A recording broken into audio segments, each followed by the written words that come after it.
Esta materia se denomina erosión y conservación de suelos y trata básicamente de el fenómeno origina la erosión, cuáles son sus causas, cuáles son sus consecuencias y metodologías para poder mitigar, digamos, los efectos que origina.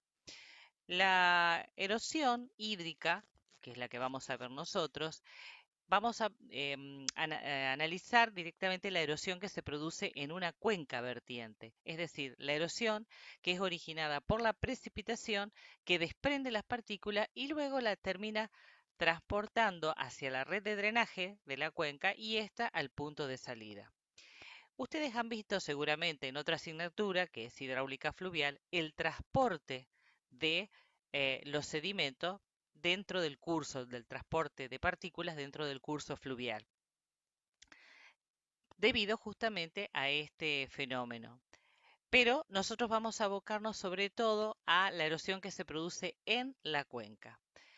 ¿Por qué es importante? Porque justamente el transporte de esos sedimentos va a originar a veces una serie de dificultades a la hora de construir obras hidráulicas.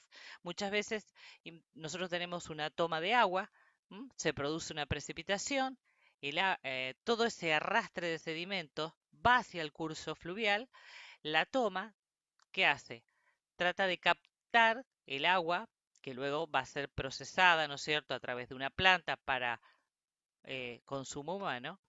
Pero si yo no hago una evaluación del sedimento que trae, ¿no es cierto?, me va a perjudicar al momento de hacer todo el proceso de potabilización. Es decir, que el transporte de sedimentos en el curso fluvial impacta de una u otra manera en muchas obras hidráulicas. Es un fenómeno que se ha estudiado y está en permanente, digamos, conocimiento. Siempre hay aproximaciones teóricas para poder determinar los montos de erosión, ¿m?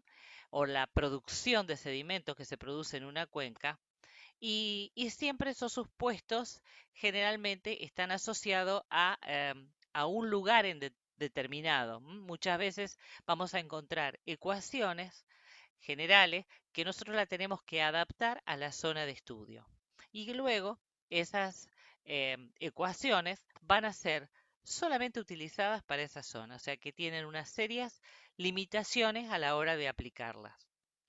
El transporte de sedimentos ha sido estudiado por dos enfoques en general. Un enfoque determinístico que trata de expresar el fenómeno físico de ese transporte a través de ecuaciones, de cómo se produce. Y el empírico que trata de relacionar variables que están directamente, digamos, medidas en campo o en laboratorio con el fenómeno en sí. Entonces tenemos esos dos enfoques.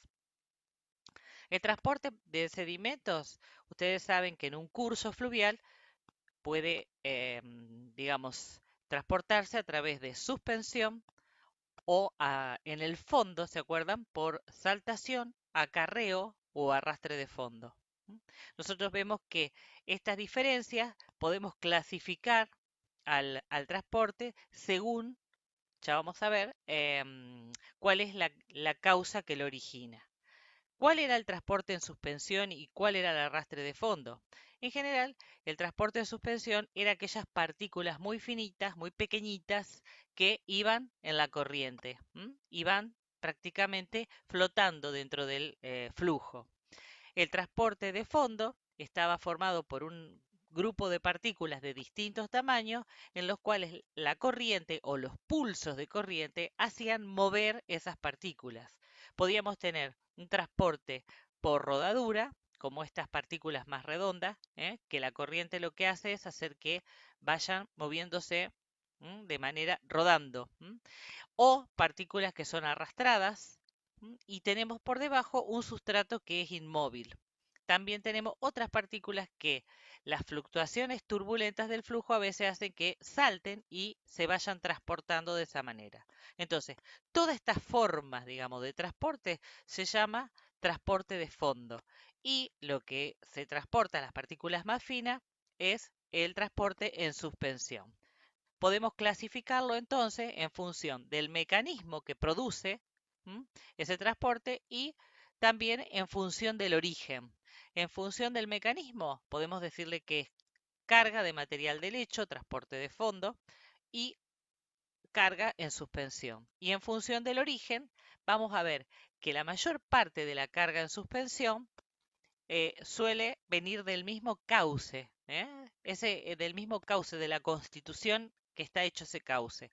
Y la carga de lavado, o carga en suspensión, generalmente es el aporte del lavado de la cuenca en realidad.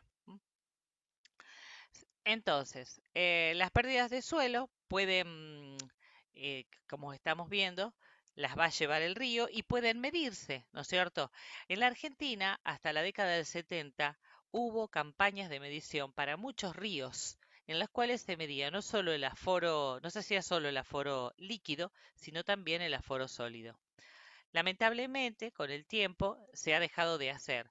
Entonces, cuando se plantean todas estas formulaciones para predecir la erosión, suele ser muy difícil a veces ajustar las ecuaciones porque no tenemos información.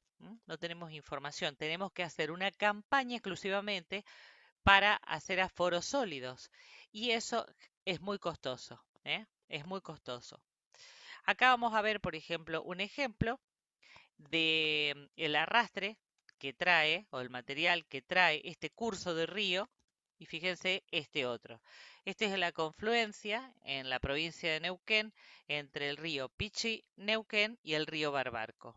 Este río proviene de la ladera de un volcán que se llama Domullo y al producirse la precipitación lava todas las cenizas volcánicas y ese es el color, digamos, que trae producto de todas esas partículas que vienen de lavado. Este otro es un río que corre, digamos, en lechos aluviales y es prácticamente transparente.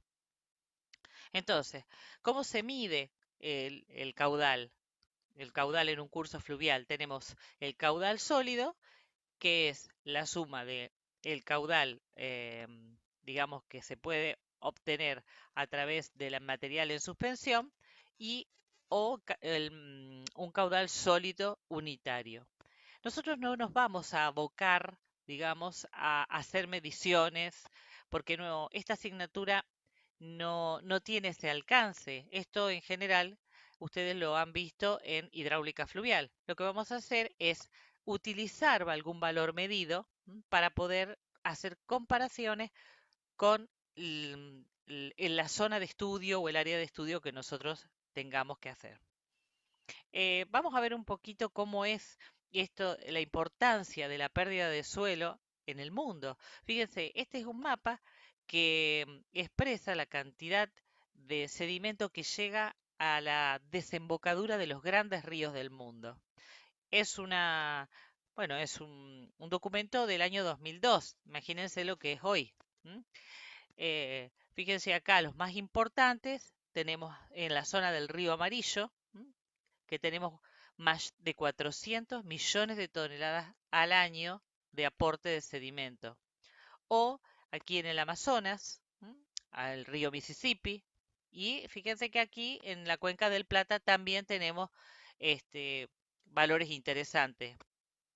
Y sobre todo hay que tener en cuenta que en la medida que se produce deforestación, que hay una mayor y hay un mayor impacto de la precipitación sobre los suelos desnudos, eso va a originar un arrastre de sedimentos y una pérdida de suelo fértil en los campos sobre todo en Argentina. Entonces, vamos a ver algún concepto relacionado a la erosión de suelos. Nosotros llamamos erosión de suelo a la cantidad de suelo que es retirada por la acción de las gotas de lluvia y de la escorrentía. Es decir, cae la gota, impacta y con la energía que trae la gota despega las partículas A medida que sigue lloviendo, como la intensidad de precipitación suele ser mayor que la capacidad de infiltración, se comienza a producir una lámina y en la medida que vaya encontrando una pendiente, esa lámina va a ir escurriendo y va a transportar todas esas partículas y aguas abajo. Eh, por ahí va a encontrar zonas de contrapendiente y donde se va a depositar. Vamos a llamar pérdida de suelo al suelo desprendido, por ejemplo, en un campo o en una pendiente determinada. Y producción de sedimento lo vamos a denominar a la pérdida de suelo que se deposita en un punto que yo voy a evaluar. Por ejemplo, en una cuenca tengo una cierta red de drenaje de un afluente a un río y yo en ese punto de salida quiero determinar la producción de sedimento. Va a ser la pérdida de suelo de toda esa área hacia ese punto que voy a estar evaluando. Muy bien, un poco el origen de la erosión, ¿no es cierto? Nosotros sabemos que la erosión es natural, es decir, cuando llueve, evidentemente, según las características de la zona y según las características de la precipitación, yo voy a tener erosión. Eso es un fenómeno natural.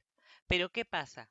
Cuando el hombre hace un uso indebido, ¿no es cierto?, em, de su, de su área donde vive, de las actividades que desarrolla, a veces o lo que hace es originar un proceso erosivo en aumento, que va originando una mayor pérdida de los suelos. Y eso es lo que nosotros debemos evitar. Es decir, ¿qué pasa en una zona donde se hace una deforestación? O, por ejemplo, hay una actividad minera, o, o zonas industriales, o estoy trabajando con un suelo y con prácticas de cultivo que no son las adecuadas. Todo eso hace que la erosión se acelere, ¿no es cierto? Y que todo ese aporte de nutrientes o del nutriente que tiene el suelo vaya a terminar a los cursos fluviales. Muchas veces, eh, por ejemplo, cuando tenemos un embalse, todo ese sedimento va a limitar la capacidad del embalse. Generalmente los embalses, ¿para qué se hacen? Se hacen con una cierta capacidad para, por ejemplo, almacenar crecidas, para almacenar agua para distintos usos, como riego, puede ser recreación, puede ser tomas de agua potable. Entonces, o tomas de agua, perdón, para una planta potabilizadora. Entonces, toda esa acumulación de sedimentos lo que hace es disminuir la capacidad de los embalses. Entonces, vamos a ver justamente que toda, digamos, esta actividad, que es prácticamente la actividad antrópica, es la que origina una mayor o acelera los procesos erosivos. ¿Cuáles son los agentes que actúan para la erosión de los suelos? Nosotros estábamos hablando que el agente era la lluvia, el agua, pero también existe otra erosión, que es la erosión eólica, producto de la acción del viento, o también la erosión glacial, producto de la acción cuando se iban derritiendo los hielos. Pero bueno, nosotros solamente vamos a estudiar la erosión hídrica producto del agua y vamos a también tener un capítulo para la erosión eólica. ¿Qué es lo que, digamos, participan o actúan o contribuyen a los efectos erosivos con aceleración? Los malos usos agrarios, como dijimos recién, también las rachas de sequía, también secan la parte superior del suelo, disminuye toda la actividad biológica que tiene el suelo y eso origina que el suelo esté más expuesto para degradarse, la deforestación y otros tipos de actividades humanas. ¿Cuáles son los efectos? Lo principal en nuestra zona, la región pampeana, por ejemplo, es la pérdida de fertilidad de los suelos, el aumento del riesgo de las inundaciones catastróficas, que ya la hemos tenido muy cerca, la colmatación, como dijimos recién, de las estructuras de almacenamiento, y el daño en otras infraestructuras y pérdidas, por supuesto, en actividades económicas. Con lo cual, siempre vamos a tener presente cuáles son los efectos para tratar de mitigar o de buscar la forma de que nuestras actividades no contribuyan a un aceleramiento o una aceleración de la acción de la erosión hídrica.